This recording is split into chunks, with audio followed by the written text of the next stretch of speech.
So, you're looking for a dog trainer here in Forsyth? It can feel like a big task, but getting it right is really the key to enjoying everything this town has to offer with your dog. We're talking calm walks, relaxing in the park, the whole deal. Let's break down how you can find that perfect person for you and your pup. Just picture it for a second. A nice, easy stroll through downtown Forsyth. Your dog walking right beside you, no pulling. Or maybe you're at a park, just chilling out, and you feel totally confident that your dog is going to be on their best behavior. That's not a fantasy. It's absolutely something you can achieve. And it all starts with the right trainer. Okay, so first things first. Before you even start looking, you've got to figure out what you actually want to accomplish. Are you starting from scratch with a brand new puppy, or are you trying to fix a specific problem with your adult dog? Knowing your goals is going to help you narrow down your search a whole lot. Most of the time, training goals fall into one of these three buckets. You've got puppy training, which is all about getting them started right with socialization and, not using the carpet as a bathroom. Then there's basic obedience. That's for any dog, any age, and it covers those must-haves like sit, stay, and coming back when you call. And then there's behavior modification. That's for tackling those trickier issues that might be causing a little bit of stress.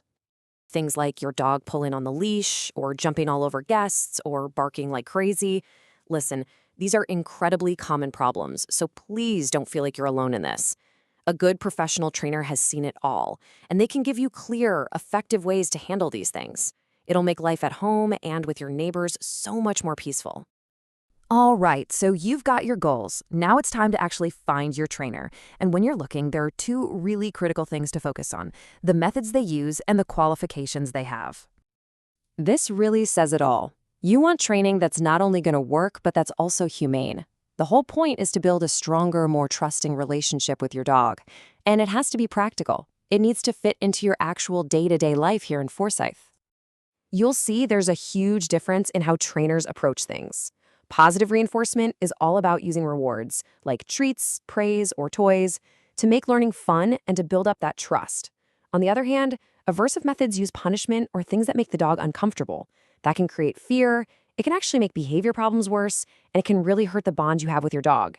For results that actually stick, reward-based training is definitely the way to go. Now, here's an interesting thing. Georgia doesn't actually have a state license for dog trainers. That makes professional certification super important.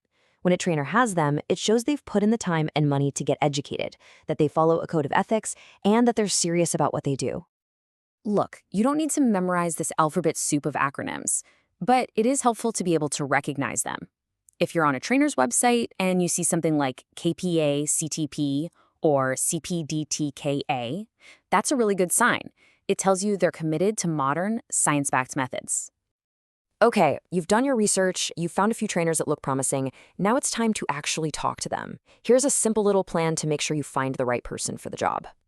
Following these 4 steps will help you cover all the important stuff. First, just confirm their methods are humane.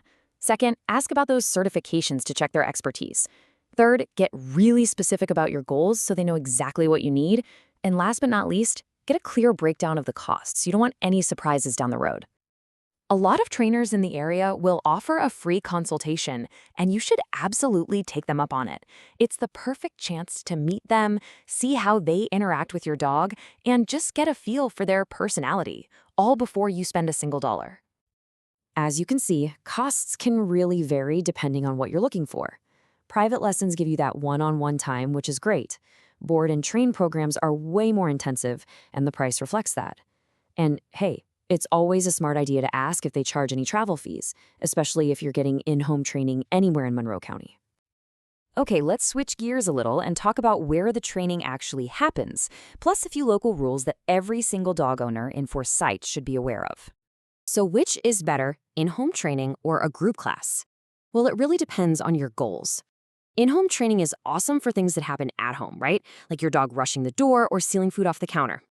Group classes, on the other hand, are fantastic for practicing socialization and teaching your dog to focus on you, even when there are other dogs and people around. Following these rules is just part of being a good dog-owning neighbor, and it helps make sure our dogs are welcome everywhere. A leash is non-negotiable in public spaces, and that rabies vaccine is required by state law. And remember, all that training we've been talking about, it can solve a barking problem before it ever becomes an issue with the folks next door. So, you've put in the work with your trainer. Now for the best part. It's time to get out there and actually enjoy our town with your dog. Let's look at some fantastic local spots where you can practice all those new skills. These places are just perfect for putting that training to the test in the real world. You can work on polite leash walking at one of the county parks, practice staying focused around all the distractions at Indian Springs, or even work on your recall on the trails out at Rum Creek. You know, when it comes down to it, training isn't just about stopping bad habits. It's really about building your dog's confidence and making your bond with them even stronger, so you can share more of your life together. So what's it gonna be? A nice, relaxing walk downtown? A visit to a pet-friendly store? Or maybe just having friends over without any of the usual stress? Whatever your goal is, we really wish you the best of luck on your training journey. Having a well-behaved dog makes every part of life just a little bit better. At home, around town, and with all the people you meet.